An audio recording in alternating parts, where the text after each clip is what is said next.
We are now recording the January 18th, 2019 Small Business Accounting Advisors. Hello, everyone. Hello. Happy Friday. Happy Friday. And there's Matt. Matthew. Just in time. Turn the camera on. There's Matt. That's funny, just in time.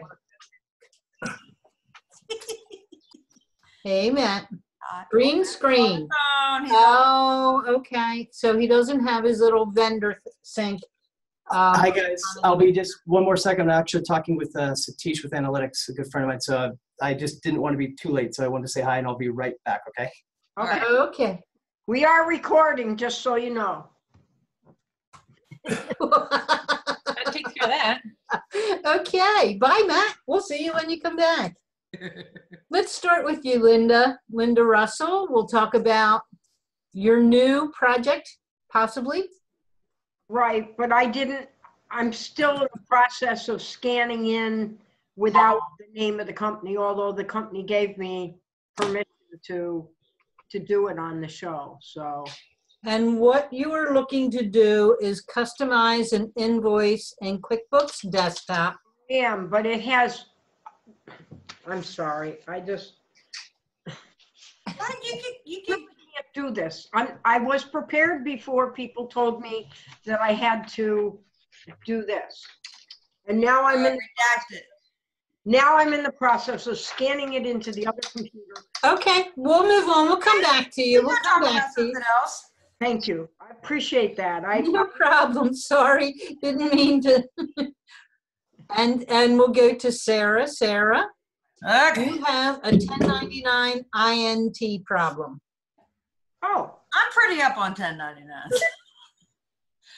But I'm stumped. Okay. And I have waded through the 1099's instructions till I'm green. But I have corporations who pay interest to stockholders when the stockholder loans money to the corporation. Okay. And most of them are very simple. You've got a payments plan, and so I know how much we've paid them in interest, principal and interest. And I do quite a few 1099 interests. What do? You have this, and see, maybe for, if you think of it you have to be very careful how you put money into a corporation, because the IRS can come back and say, oh, that was a capital contribution and the money you got back was dividends and we want it's taxable. It's a taxable event. So you have to be careful how you just can't, but they do it all the time. Here's money from the owner, okay? So this stockholder loan account was sort of almost like a line of credit. It was just sort of this running target. So he's throwing money at the corporation. They have an agreement at a certain percentage rate. And so at the end of every month, they calculate the interest and they accrue it and it becomes the new balance on the account. No payments were made for the month or for the year. What goes on the 1099?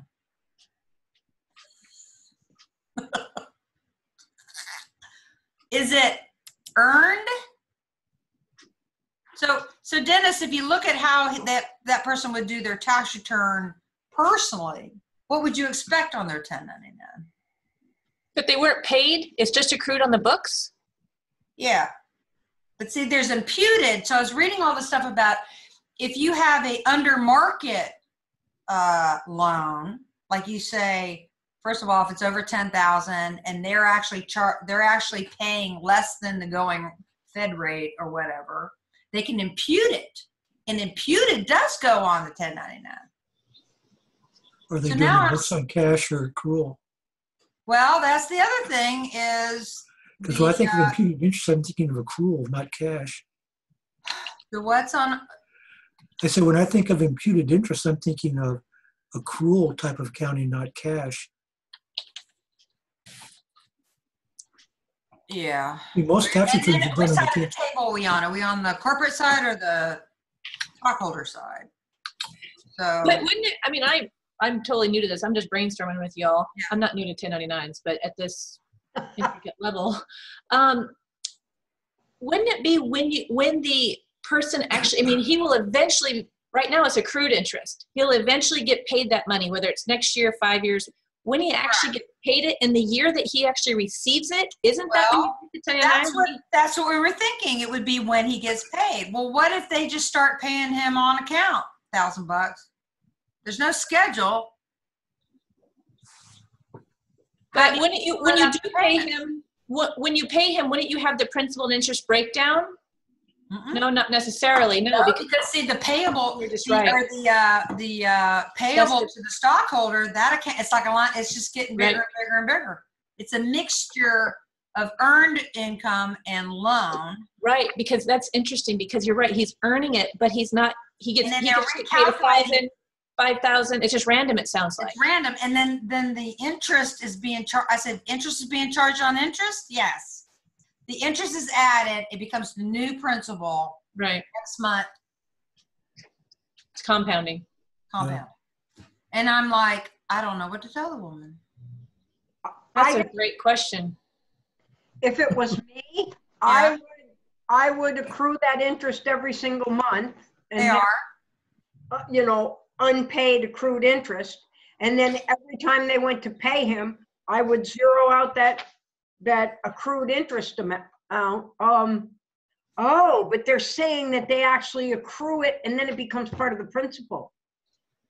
I think they're going to have to be a lot more careful about now they could, we could go back and say, all right, we need to extrapolate the interest, accrued interest and the principal, because at the end of 18, they've made no payments to the man. But in 19, they're started just doing these whenever they have cash. So wouldn't it just be so on the accounting side, wouldn't it be just a couple entries you accrue your interest, right? So business has the interest expense, but that as if the money put it into a clearing account, then take that money as reinvestment by the owner or whoever it is back into that account, which takes the balance back up, right? Because they're basically taking the interest and they're just reinvesting it in. It's not a reinvesting. I'm pardon my language. Yeah. You're right. Excuse the language aspect of it, but the theory itself. What would you put on the 1099? They're borrowing. I know how to book it. Oh. Right. I don't know what to put on the. So what is the stockholder's tax accountant expecting? Is he made a taxable event by earning that interest on his personal? Yeah, that's Matthew. Call the guy's tax accountant. I call him. Honestly, it's. Over my head. Are you talking about his 1040 that you? Yeah. Okay, most. You have a stockholder who are done on. Most 1040s are done on a cash basis. So there would be a disconnect. Because when I think of accrual, that's usually maybe a Schedule C. I don't know, but. The disconnect between the corporate and the stockholder. The stockholder is expecting a cash pay, but see, imputed interest is taxable and it's not paid out. That's cash basis. But Dennis, even if you're saying the 1040 is cash basis, he's been paid nothing this year. Next year, he's going to get paid back principal and interest. They're going to pay him back $10,000. So he doesn't get a 1099 for the full 10,000, but whatever portion of that, which who knows, is interest. So good luck with that. Yeah. So how are you supposed to determine if he's done $100,000, they're going to pay him back over the next couple of years, principal and interest. And what's stumping me is imputed interest is a taxable event for an individual. So they have to actually somehow track that. I think they need a simpler system. It's a question for a CPA. And it's a question for a CPA, but it's also, can they even do this? That may be against the law. So a corporate tax accountant that has maybe an enrolled agent might have a good answer for that too. Really good at that, Rich. Matthew. It's not your everyday question you would get. It's not your everyday question you would get. But you know that if in doubt, file it or whatever. Not in this case. Something super, super important, guys. Okay. Larry, I've never seen your face before. It's a pleasure to meet you. Hi, Get in there. I actually that's him. I think it's a picture. Well, Is that a it's picture? still. Oh, he's moving. He's frozen, so I don't think that's live. Passed away. That's funny. The dragon. Oh, now he's gone. Oh, I didn't mean to scare him. You scared him away. No, I think he was live and he got frozen. He was So, live. anyway, okay, so nobody here can help me. No. I was so proud that I was the 1099 guru, and then I went, "Oh, she stumped me." I mean, I'll ask my business partner in a bit, but I don't have the Like I personal can call knowledge. the IRS. Yeah, good luck on that. You'll There's pick up. nobody there. They're all gone. Oh well. What are we gonna do if the e-file and all that, if the fire system starts crashing on Wednesday? And Build a Thursday? wall around it. Gina, you're on mute, by the way. Do you want to talk about the IRS now? Yeah, go ahead. Okay, I belong to a group called the American Society of Tax Problem Solvers, which basically do offers and compromise and audits and that kind of stuff. And they were saying that even when they open up, you're probably not, it's going to be peak phone wait time, probably till April 15th. And more likely than not, you'll get a courtesy disconnect. If you don't know what a courtesy disconnect, you get sort of randomly cut off after you've been Holding forever. waiting for 2 hours. That's your term, Dennis. You should coin it. Courtesy. That's their term. It's Really? They do use that? that's their term. They call it a courtesy disconnect because they figure that they're being courteous to you by not wasting 8 hours of your day, only wasting 2. So, Okay, cool. but anyway, and they're saying that like powers of attorney probably gonna take 4 to 6 weeks to get posted. And so right now they've turned off the fax machine so you can't get through. And they were recommending that you wait and send stuff in bulk, certified mail, because I'm not even sure there's anybody just sign for the receipt when they get it. I'm not.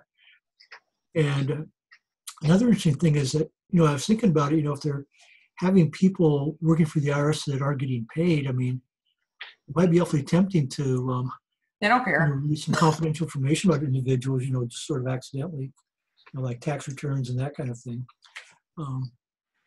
There's going to be a whole lot of fallout. Like Sarah says, you can't get onto the system and no one to call. Well, I haven't been able to reset my password for the I disconnected myself. I want to do tin matching. I want to take my 1099 files and upload them and go, you tell me if I have a mismatch now. Okay? I can't log in. Yep, they're. I can't log in on the. When I try to send power of attorney faxes, it just says not accepting them, or they're not. It's not connected. Well, there's other things too, like forms. Like, you can get free 1099 forms from the IRS. Guess what? You'll be beyond the file date by the time you get them. Well, they're going to have to make some adjustments. Apparently, I don't know. Well, the penalties, I can't imagine. Well, People are going to be held to penalties and stuff after. Well, I know that they've said that because of the screw up with the payroll tables this year, that you're only going to get penalized if you Under withhold? by 15%. Right? So they're going to catch us some slack on that. If you withhold within 85% of what you should have withheld, they're going to catch us some slack in terms of penalties for this year. Because Lisa, are you working? Yes, I'm listening and working at the same time. Okay, I'm going to mute you. Thanks. That's all right. I didn't hear a We all been there, done that. All of us. Probably all of us are probably American citizens, and we should write to everybody that we can and tell them to come up with some kind of a compromise, whether they're a Republican or a Democrat. They need to compromise somehow, some way. it looks like the congressional critters and the toddler in chief are having a hard time resolving these problems, so I don't know what's going to happen. End the contest and get it over with. They have to come up with something so they both save face or something, but I don't care. Nobody cares at this point. There are people that are not able to eat because of what they're doing. Right. Lisa's state has the best idea out of all. What's that? In They Hawaii? got a whole crap ton of water around them. Nobody can walk in. That's right. That's right. Well, they're saying that the walls aren't working now anyway. People are just tumbling under them.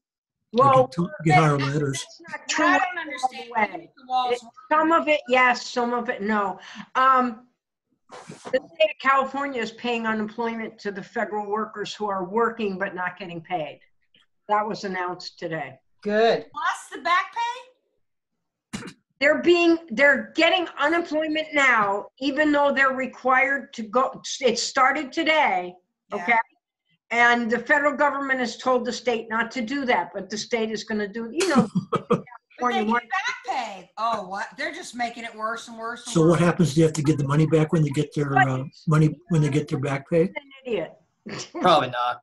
Just compromise. Come on, you guys. Right. Hey, Mark. Yes, hello, Mark. Linda, are we ready yet? I am ready. Okay. Go. So let me go to my share screen. And what I want to do is I'm going to show you. Let me do it. I'm showing you. All right, here we go. Subject now. Well, I appreciate that. Didn't Dennis have something? Oh, he did talk. And Lisa has a question, which is kind of a fun thing. QBO App. Really, I had a question for Matthew, just because I'd heard him, I don't know, I've seen it on Facebook here and there, or with 97 and Up, I don't remember. But I've heard Matthew mention it a couple times, and I really have I haven't even taken the time to research it, but I was like, what is this? So, Matthew, what is QBO App Desktop? I shall show you all. I'll share my screen and do a little guide of it. So Never seen it before. I've just heard you mention it. Real good. QuickBooks Online has, it's a very confusing name, the QuickBooks Online Desktop Application. That's not confusing at all. So I think they originally started that to make it more desktop-like, so people were more familiar with how to get around. And that we use it that way all the time. I love for clients that are transitioning from desktop to online, we'll usually bring them into this application and I tell them it's like training wheels, because what it does is it provides a lot of the drop downs, which is the unique feel of desktop in comparison to online. Mm-hmm. They have, since this first came out, done a phenomenal job of improving and advancing this whole setup. It fundamentally, what it does is this basically creates a web browser app that opens up and gives you the ability to access QuickBooks Online, and it doesn't log you out as quickly, so you can leave it up. They just released the ability to open up multiple clients at the same time, but on a more basic level first, when we go in as accountants, you would download the application, install it, super easy, normal login, everything else. Then you're going to have the option to go through and choose your different companies. So these are my different accounting firms that I'm part of. And then I have my different companies that I would choose from, which happen to be under my Parkway Business Solutions. So the structure is nice and clean. All the same functionality through here. So you can do your reporting. The biggest thing is it doesn't time you out as quickly. And I like the fact that I can have this pulled up on my desktop. And before, I used to always go to the cloud also if I need to work in two files at the same time, like I'm doing transfers back and forth. The other aspects of it, they've got these newer tabs here now. So this literally is brand new, that it's gonna, I guess this is how you could actually be in one company's file and then switch over to another one. That comes into play, like sometimes maybe you're switching information from one company file to another, so you need to compare the two against each other, or really you get the phone call from somebody who's in a panic rush and needs help, and you're, okay, hold on a second, let me real quickly go and pull this up, but you could leave the other one where you need it to be at and not like lose your place in what you're working on. And one of the things that's really great about the app that I really like is if you're in an area that has poor internet connection, Yes. you can use the app continuously without being logged off, do the work that you need, and then when the connection is available, it uploads to it. Oh, I didn't know that. Wow, with everybody having outages all the time, this would be great. Right. That's a great point. I didn't even realize it was quite that advanced. I had noticed that it seemed to be more stable during those downtimes. So if I did have problems online, I'll come here and look at it. They just do some things that make it very easy. Like if you want to open a new window, you can literally just right click and open a new window. Yeah, that would really help somebody like me who's just her entire career has been in desktop. And so the Windows thing trips me up. I always feel like I'm closing and losing things. Yeah. You can have multiple tabs open when you're in QBO, Sarah. So you can be working. So Linda was saying she's a tab queen. So am I. I always have 5 or 6 tabs going on, but you can do that with QBO. You can have sales open, vendors. By duplicating or something. No, just click on a tab and just have QBO. Just open up QBO. You right click the tab and say duplicate. Yeah. So this is probably the biggest thing that everybody loves. And it's actually nice. Create, drop down. Everything's right here that you can choose from. It stays consistent that way. So as Intuit makes transitions to our dashboards and the way that QuickBooks Online will look, this will remain constant. So you don't have to go try to find it again.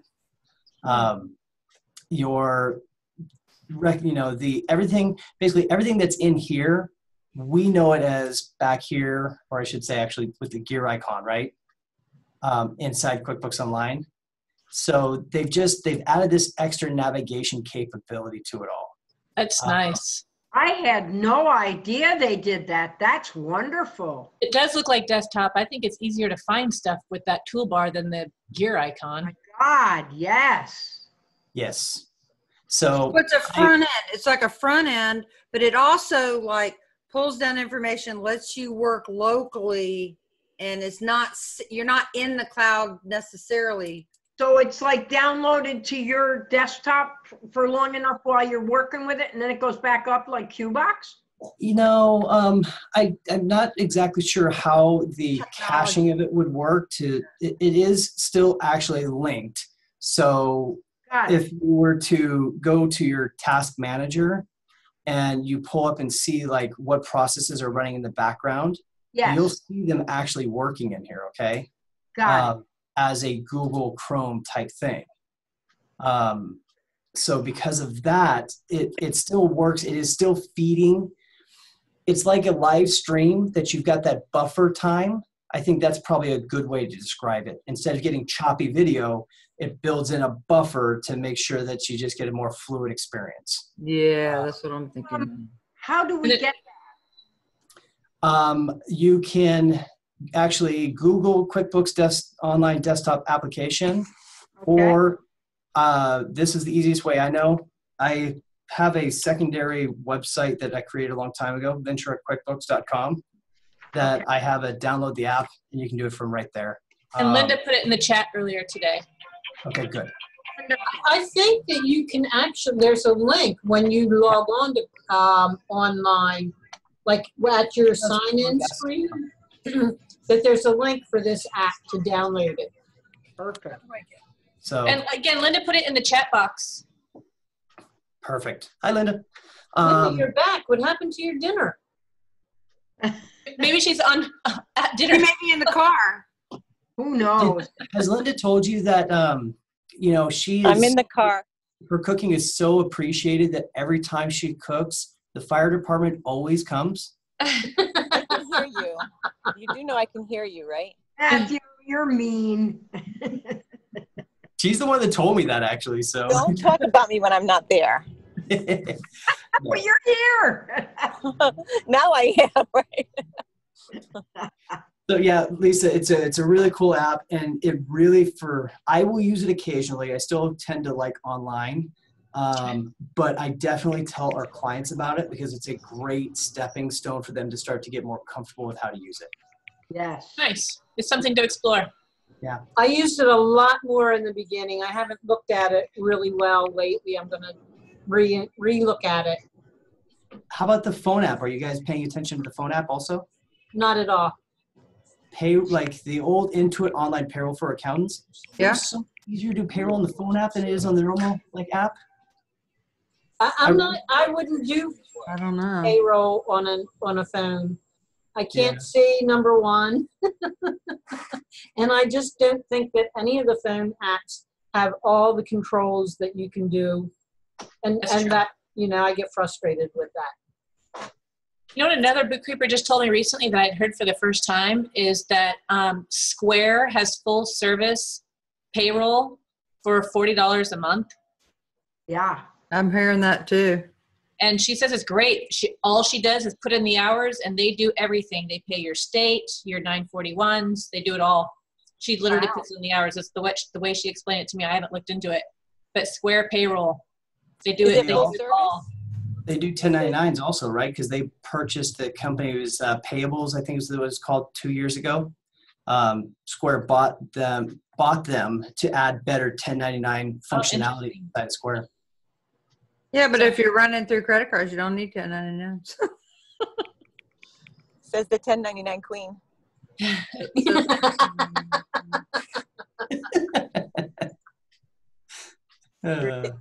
Is it full service payroll, Lisa?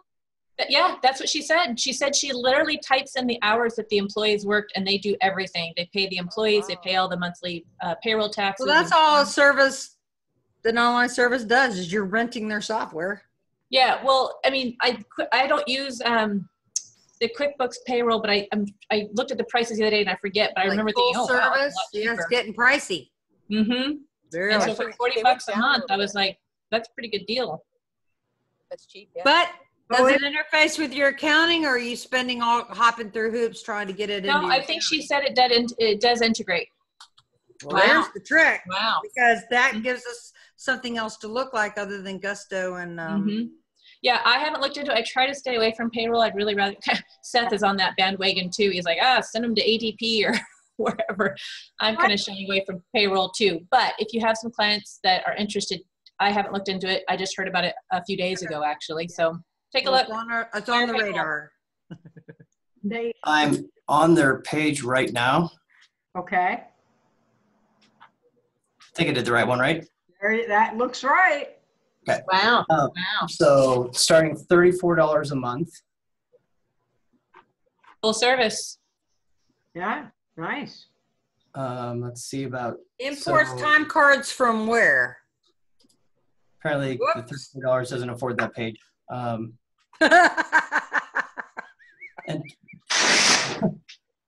payroll. Okay, so that's kind of neat. The fact that time cards point of sale, that's kind of cool because it gets closer to the Clover app concept. I've got a couple clients that use Clover and Homebase for time tracking and everything. Benefits is interesting. Payroll on the go through phone. Does it say it integrates with QuickBooks? That would be a great question. $5 a month per employee. $30 plus. Well, depending on his employees, that'd only be $30 for the general ledger and then $5 a month per employee. Okay.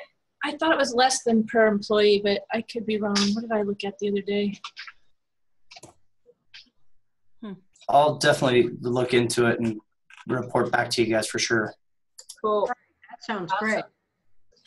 All righty. Well, we are out of time. Was there anything else anyone wanted to talk about before we left for the day? No, I think we're happy Friday. Happy Friday. I did have something, but it's gone. I'm tired. All righty. Well, we will see you same time, same place next week. All right. I got my